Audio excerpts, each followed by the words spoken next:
আশা করি সবাই ভালো আছেন। আজকে আমরা নোভাস জিআরই ম্যাথ বাইবেল থেকে সাবস্টিটিউশন চ্যাপ্টারের সেট 3 সলভ করব। আচ্ছা, তো আমরা প্রথমে এক্সাম্পলগুলো সলভ করব সেট 3 এর, তারপর আমরা সেট 3 প্রবলেমগুলো সলভ করব। দেখেন, আজকে টপিকটা অনেক সহজ। এখানে শুধু মান বসাইতে লাগবে। বলছে দেখেন এ আর বি এর ভ্যালু কত হবে। এখানে বলছে এখানে multiple choice question. Multiple choice question যখনই বলবে তখন বুঝে নেবেন ওয়ান অর মোর অ্যান্সার বলে দিছে, আপনার একের অধিক অ্যান্সার হইতে পারে। দেখেন এখন এখানে অপশন চেক করবো আমরা, অবশ্যই এগুলো ম্যাথের ক্ষেত্রে। এর ভ্যালু 3, বি এর ভ্যালু 10, ঠিক আছে। তাহলে এখানে আসবে কত? -7। আর এর ভ্যালু 3 প্লাস বি এর ভ্যালু 10, তাহলে এখানে আসবে কত? 13। কিন্তু আমার এখানে কি আছে? 7 ইন্টু 13, কিন্তু আমার আসছে কত? -7 ইন্টু 13, তাহলে তো এটা হবে না। তারপর নেক্সট আছে 10 আর 3, তাহলে 10 থেকে 3 বিয়োগ করলে কত হয়? 7। আর 10 আর 3 যোগ করলে কত হয়? 10 আর 3 যোগ বিয়োগ করছি এখানে, 10 আর 3 কি করছে এখানে? বিয়োগ করছে। আর ওখানে যোগ করলে কত হয়? 13। আর 7 বিয়োগ করলে কত আসে? 7। তার মানে আমার অ্যান্সার চলে আসছে। এই অপশনটা হবে বি নাম্বার অপশনটা। সি নাম্বার অপশনটা চেক করব। সি নাম্বার অপশনটা চেক করবো কীভাবে দেখেন, এখানেই করি। আচ্ছা, অবশ্য এখানে দেওয়া আছে অ্যান্সারটা। দেখেন, যদি আমি -3 আর -10 প্লাগ ইন করি তাহলে আমার আসে 7। এই যে মাইনাস মাইনাসে প্লাস হয়ে যায়, +10 থেকে -3 বাদ দিলে 7। আর -3 থেকে -10 করলে আসে -13, কিন্তু আমার এখানে লাগবে কত? +13, তাহলে এটাও ইনকারেক্ট।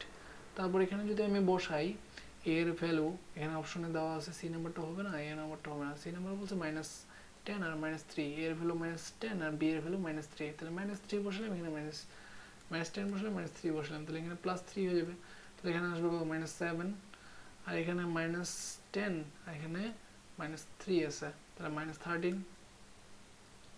প্লাস মাইনাসে মাইনাস হয়ে গেছে, তার মাইনাস মাইনাসে আবার কি হয়ে যাবে? প্লাস হয়ে যাবে। তার মানে আমার ডি নাম্বার অপশনটাও কারেক্ট। এই যে দেখেন, একাধিক অপশন কারেক্ট হচ্ছে, সেই জন্য আমাদের প্রত্যেকটা অপশন চেক করে দেখতে হবে। দেখেন, তারপর আছে -10 আর 3, -10 -3 করলে কত হবে? এখানে -13। এখানে -10 আর +3 করলে কত হবে? সেটা হবে -7, যেটা ইনকারেক্ট। কিরে, ও আচ্ছা, এখানে একটা মাইনাস আছে, সরি। মাইনাস মাইনাসে কি হয়ে যাবে? এখানে প্লাস হয়ে যাবে, সেজন্য এটা কারেক্ট।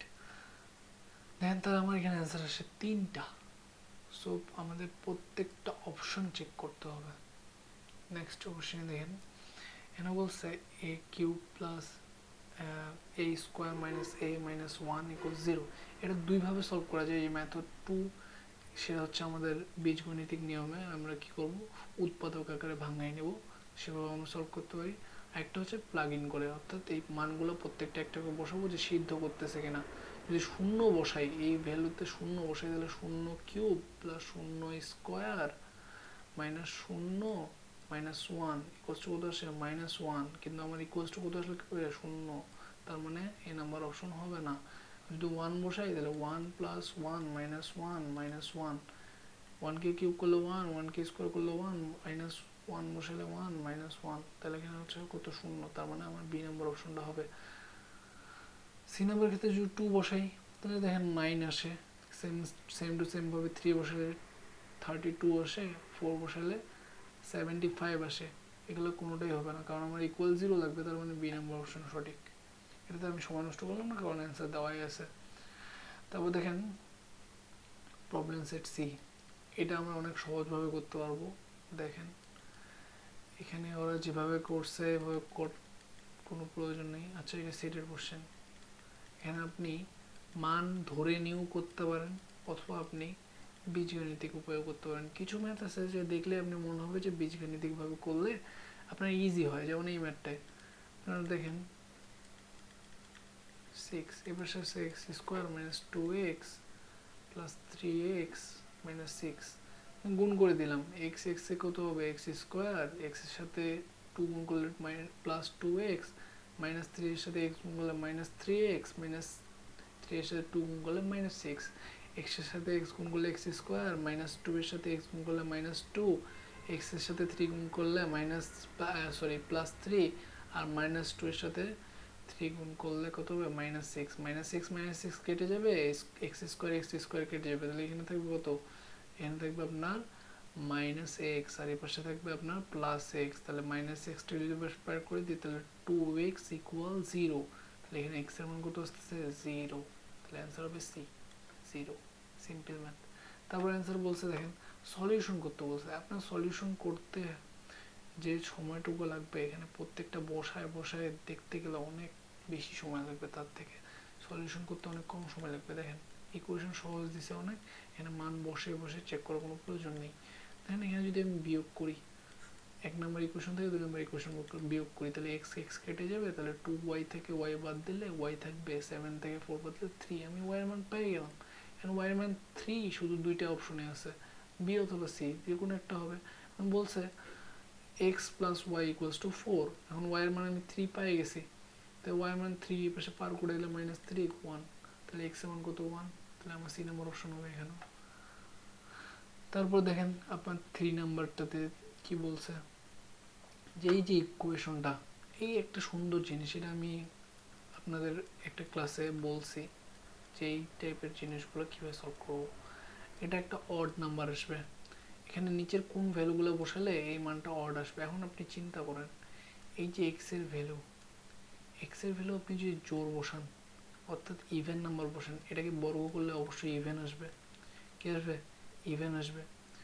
আর অড যদি বসান তাহলে এটা কি আসবে অডই আসবে, কারণ একটা বিজোড় সংখ্যাকে বর্গ করলে বিজোড় সংখ্যা আসে, আর জোড় সংখ্যাকে বর্গ করলে জোড় সংখ্যা আসে।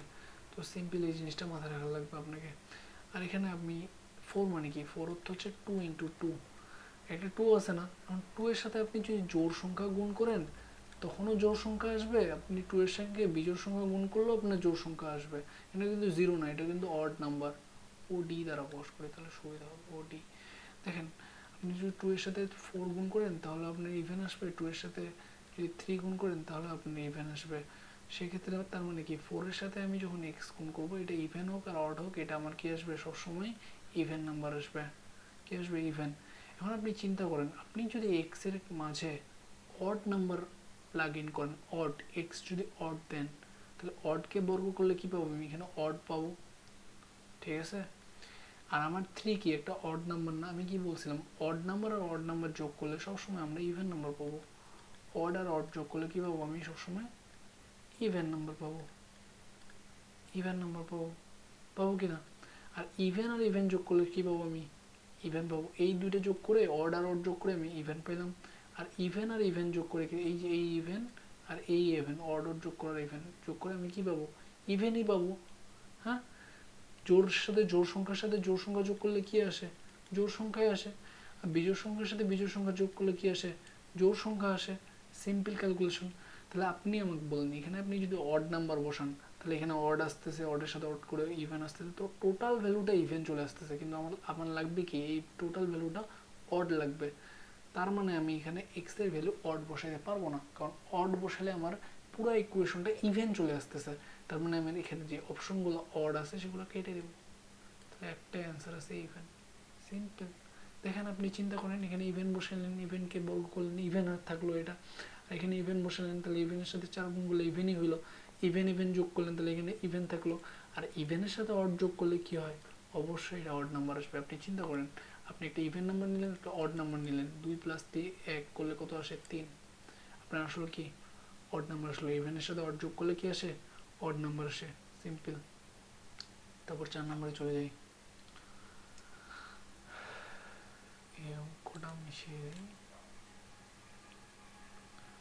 তা বলছে আপনার এই অঙ্ক আরো সহজ, আচ্ছা এখানে ফাঁকা আছে, এখানে করে দিতে পারবো। দেখেন এই অঙ্ক আরো সহজ, বলছে কি two x plus one square, এটা সুন্দর ম্যাথ, এটা ভুল করা খুবই ইজি। দেখেন কেন আমি বলতেছি ভুল করা ইজি, কারণ এখানে দুইটা পার্ট আসবে। দেখেন আপনি যখন এই স্কোয়ারটাকে তুলে এই পাশে বর্গ করে দিবেন তখন এখানে প্লাস মাইনাস আসবে, অনেকে এই প্লাস মাইনাস দিবে না, যার কারণে এখানে ভুল অ্যান্সার আসবে। দেখেন 1 এখানে +10 আর এখানে x + 1 -10, আমি একবার +10 নিলাম, একবার -10 নিলাম, 2x, তাহলে এই 1টা পার করে দিলে এখানে কত হয় 9 আসে। আর এখানে 2x 1টা পার করে দিলে কত আসে -1 আসে, +1কে পাশে নিয়ে গেলে কত হবে -1 হবে। তাহলে x এর ভ্যালু কত আসে -11/2, এখানে x এর ভ্যালু কত আসে 9/2। আপনি এখানে দেখেন, আপনি যদি শুধু পজিটিভ নিয়ে ক্যালকুলেশন করতেন আপনার এখানে অ্যান্সার সঠিক আসতো, জীবনও সঠিক আসতো না, কারণ এখানে 9/2 অপশনই নেই। আপনি তখন চিন্তা করতেন তাহলে তো এখানে অপশন ভুল দেওয়া আছে, তখন আপনি এখানে একটা অন্য অপশন বানায় বলতেন কোশ্চিন ভুল, পরে কোশ্চিন পরীক্ষার হল থেকে বের হয়ে কান্নাকাটি করতেন কোশ্চিন তো ভুল ছিল। কিন্তু কোশ্চিন কি আসলে ভুল ছিল? কোশ্চিন কিন্তু ভুল ছিল না, কোশ্চিন ভুল ছিল না, আপনি ক্যালকুলেশন ভুল করছেন যে আপনি নেগেটিভ নিয়ে কাজ করেননি। নেগেটিভ নিয়ে কাজ করলে আমার কত আসে -11/2। এই ধরনের ভুল পরীক্ষা হলে করা যাবে না, এগুলো কিন্তু সিম্পল ভুল হয়, এই ভুল হওয়া স্বাভাবিক। দেখেন তারপর কোশ্চেন বলছে যে আমার এম একটা নাম্বার, এম একটা কি নাম্বার, এমকে যখন আমি 14 দ্বারা ভাগ করি তখন আমি ভাগশেষ পি পাই, আর এমকে যদি আমি 7 দ্বারা ভাগ করি তাহলে ভাগশেষ আমি কিউ পাই। এবং পি আর কিউ এর মধ্যে একটা সম্পর্ক দিয়ে দিছে, বলছে এম এর মান কত, এম এর এখানে বেশ কয়েকটা মান দিছে যে এই কয়েকটার মধ্যে একটা হবে, মানে এখানে বলে দিছে যে এখানে একটাও অ্যান্সার হইতে পারে অথবা অনেকগুলো অ্যান্সার হইতে পারে। এই সকল ধরনের ম্যাথে আমরা অবশ্যই প্রত্যেকটাই আমরা চেক করে দেখব, যখনই বলবে আমাদের অ্যান্সার একের অধিক হইতে পারে তাহলে আমরা প্রত্যেকটা চেক করে দেখবো। আমরা চেক করবো 45কে, আমরা চেক করবো 53কে, আমরা চেক করবো 72কে, 81, 85 আর 100, 5টা নাম্বারেই আমরা 14 এবং 7 দিয়ে চেক করে দেখবো। আমরা কিভাবে চেক করবো? আমরা পি আর কিউ এর মান বের করবো, পি আর কিউ এর মান বের করার পর দেখবো এই যে সত্যটা আছে পি আর কিউ এর সম্পর্কটা এটা সত্য হচ্ছে কিনা, যদি সত্য হয় তাহলে কি হবে আমাদের সেই নাম্বারটা এম এর ভ্যালু হবে। দেখেন আমি যদি 45কে 14 দিয়ে ভাগ করি, 45কে 14 দিয়ে ভাগ করি, যদি এখানে কি বলছে রিমাইন্ডার থাকবে কিউ, অর্থাৎ 14 জন্য পাবো কিউ আর 7 জন্য পাবো পি, সেটা তো বলছে তাই না? বলছে কি 14 জন্য পাবো রিমাইন্ডার কিউ আর 7 জন্য, সরি 14 জন্য পাবো পি আর 7 জন্য পাবো কিউ, 14 জন্য পি 7 জন্য কিউ। দেখেন সিম্পল ম্যাথ, এটা একদম ইজি ম্যাথ, কিন্তু এটা করতে টাইম লাগবে। এই জাস্ট দেখেন এটাকে যদি 14 দিয়ে ভাগ করেন তাহলে 14 3 কত 42, তাহলে ভাগশেষ কত থাকে 3, তাহলে পি এর মান কত 3, 7 6 42, তাহলে কিউ এর মান কত থাকে 3, 14 কে 14, 14 দিয়ে 28, 14 3 42। এখানে দেখেন এখানে পি এর ক্ষেত্রে কত আসে, আচ্ছা এখানে 14 3 42 থাকে, তাহলে এখানে থাকবে 8 আর 3 11 ভাগশেষ থাকে, 14 দিয়ে ভাগ করলে ভাগশেষ 11 থাকবে, আপনি ক্যালকুলেশন করে দেখতে পারেন।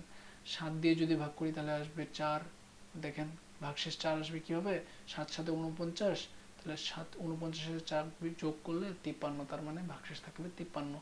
72 এর ক্ষেত্রে চিন্তা করেন 14 5 এ 77, 14 5 এ 77, তাহলে ভাগশেষ কত থাকতেছে 2, আর কিউ এর ক্ষেত্রে কত থাকবে 2 থাকবে।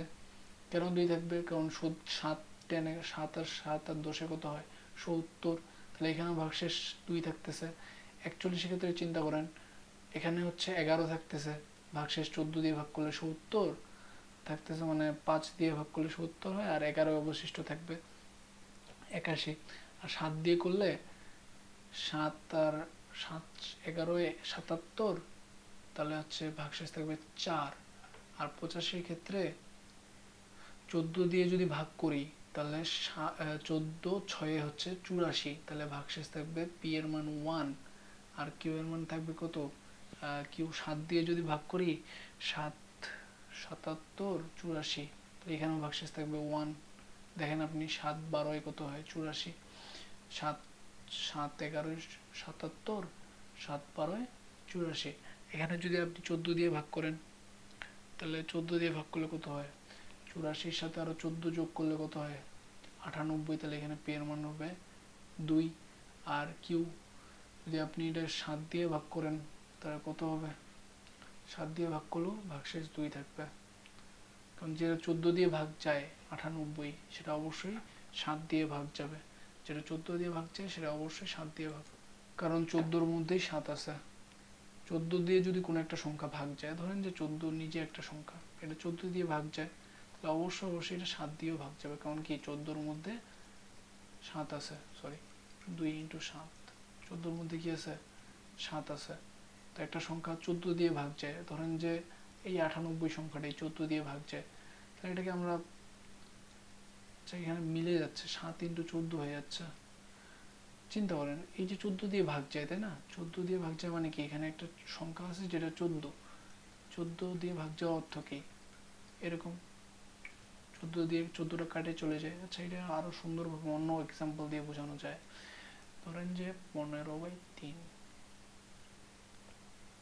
ঠিক আছে। তো এটা 3 দিয়ে ভাগ যাওয়া মানে কি, 3 দিয়ে ভাগ যাওয়া মানে এই উপরের নাম্বারে একটা 3 আছে, সেই 3 কাটে যায়, ঠিক আছে। তো 98 14 দ্বারা ভাগ যাওয়া মানে কি, উপরে একটা 14 আছে, ঠিক আছে। এখন আপনি চিন্তা করেন, এই যে উপরে একটা 14 আছে, এই 7টার কথা চিন্তা করিয়েন না, আপনি 14টার কথা শুধু চিন্তা করেন। এই 14টা আবার 7 দ্বারা ভাগ যায় না, যায় তো। তার মানে কি, যেই সংখ্যাটা 14 দ্বারা ভাগ যাবে সেখানে অবশ্যই 14 আছে, আর 14 কি 7 দ্বারা ভাগ যাবে, তাহলে নিচে কি আর কোনো সংখ্যা থাকলো, তাহলে তো এটা ভগ্নাংশ থাকলো না, তার মানে 7 দ্বারাও টোটালি বিভাজ্য যাবে। যে সংখ্যা 14 দ্বারা ভাগ যাবে সেই সংখ্যা 7 দ্বারা ভাগ যাবে। এটা সিম্পল ক্যালকুলেশন, এগুলো ক্যালকুলেশন মাথায় রাখা লাগবে, তাহলে পরীক্ষা হলে আপনি তাড়াতাড়ি ম্যাথ করতে পারবেন। এখন দেখেন, আপনার এখানে সম্পর্ক বলছে পি এর যে ভ্যালুটা, অর্থাৎ পি এর ভ্যালুটা কিউ এর সাথে 7 যোগ করলে পি এর ইকুয়াল হবে, অর্থাৎ কিউ যে ভ্যালুটা আছে, কিউ এর সাথে যদি আমি 7 যোগ করি তাহলে পি পাবো। দেখেন তো, এখানে পি এর সাথে কিউ এর সাথে যদি আমি 7 যোগ করি তাহলে 10 আসে, এখানে 10 ইকুয়াল হয়েছে, হয় নাই। এখানে 7 যোগ করি তাহলে 9 আসে, 9 ইকুয়াল হয়েছে, হয় নাই। এখানে যদি 7 যোগ করি তো সমানই চলে আসছে, এটা 7 যোগ করলে জীবন আসবে না ইকুয়াল। এখন দেখেন 4 এর সাথে যদি আমি 7 যোগ করি তাহলে কত আসে, 11। মানে এই 53-র ক্ষেত্রে আমার সত্যটা ফুলফিল করছে, আবার এখানে 81-র ক্ষেত্রেও আমার সত্যটা ফুলফিল করছে। অ্যান্সার কি হবে, বি এবং ডি, বি এবং ডি দুই ক্ষেত্রেই অ্যান্সার সঠিক। তো আজকে এই পর্যন্তই, ধন্যবাদ সবাইকে।